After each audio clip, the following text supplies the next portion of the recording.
দুর্গাপুরের নবশগরভাঙার বেসরকারি ইস্পাত কারখানার ৪ নম্বর গেটের সামনে শনিবার ব্যাপক উত্তেজনা ছড়ায়। আন্দোলনকারীদের সরাতে গেলে পুলিশ ও কেন্দ্রীয় বাহিনীর জওয়ানদের সঙ্গে বিক্ষোভকারীদের তুমুল ধস্তাধস্তি হয়। স্থানীয়দের চাকরির দাবিতে এবং কর্মীদের বেআইনিভাবে কাজ থেকে বসিয়ে দেওয়ার প্রতিবাদে শুক্রবার থেকে বিএমএস কারখানার গেটের সামনে অবস্থান বিক্ষোভ চালাচ্ছিল। শনিবার বিশাল পুলিশ বাহিনী ঘটনাস্থলে পৌঁছে কারখানার গেট খুলে দিতে গেলে ধস্তাধস্তি বেঁধে যায়। পুলিশ গেট খুলে দেয়। অপ্রীতিকর ঘটনা এড়াতে এলাকায় মোতায়েন ছিল অতিরিক্ত পুলিশ বাহিনী। তারপর আপনাদের কি আন্দোলন পুলিশ ভেঙে দিচ্ছে জোরজবরদস্তিভাবে ম্যানেজমেন্টের কথা শুনে আজকে জোরজবরদস্তিভাবে প্রশাসন আমাদেরকে আমাদের আন্দোলনকে ভেঙে দিল। চাইছি আমাদের সমাধান চাই। আজকে আমাদের বিনা কারণে বিনা নোটিশে লক করছে কাজ। 1 তারিখে কাল লক করে দিল।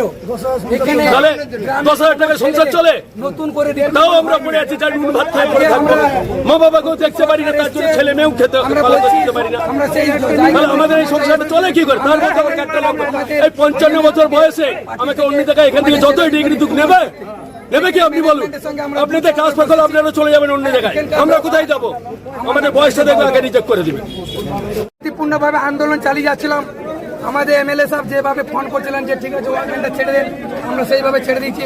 আজকে এমএলএ সাহেবের কথা শুনে আমাদের এই আন্দোলন তারপরে ফোন এসছে যে ওয়ার্কম্যানটা ছেড়ে দিচ্ছে। এর মধ্যে এত যে গাড়ি ছিল সেই গাড়িগুলো ঢুকিয়ে নিল।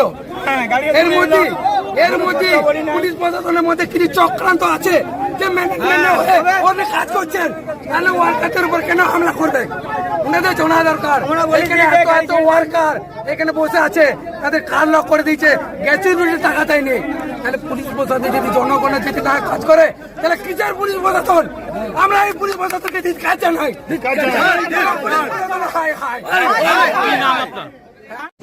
আমাদের সরকার খুব পরিষ্কারভাবে জানিয়েছেন যে আমরা কারখানা গঠনের পক্ষে, আর কারখানা কোনো রকম যাতে প্রোডাকশন বন্ধ করে আন্দোলনও আমরা বিপক্ষে নয়।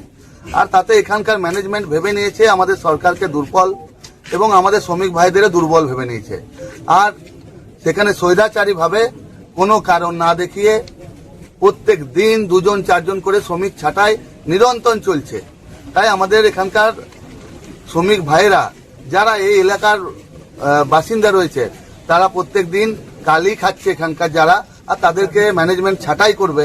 আর এটা মেনে নিতে তারা আর পারছে না। যখন ধৈর্যের বাঁধ বেঁধেছে, ভেঙে গেছে, তখন তারা আজকে আন্দোলনে নেমেছে গতকাল থেকে। আর এই আন্দোলন তারা সিদ্ধান্ত নিয়েছে লাগাতারভাবে তারা সেই আন্দোলন চালাবে। তো আমরা যেমন কারখানার সপক্ষে আমাদের অবস্থান, তেমনি শ্রমিক ভাইদেরও সপক্ষে আমাদের অবস্থান। তাই আমরা নৈতিকভাবে সমর্থন জানাতে এসেছি। আমরা চাই অবিলম্বে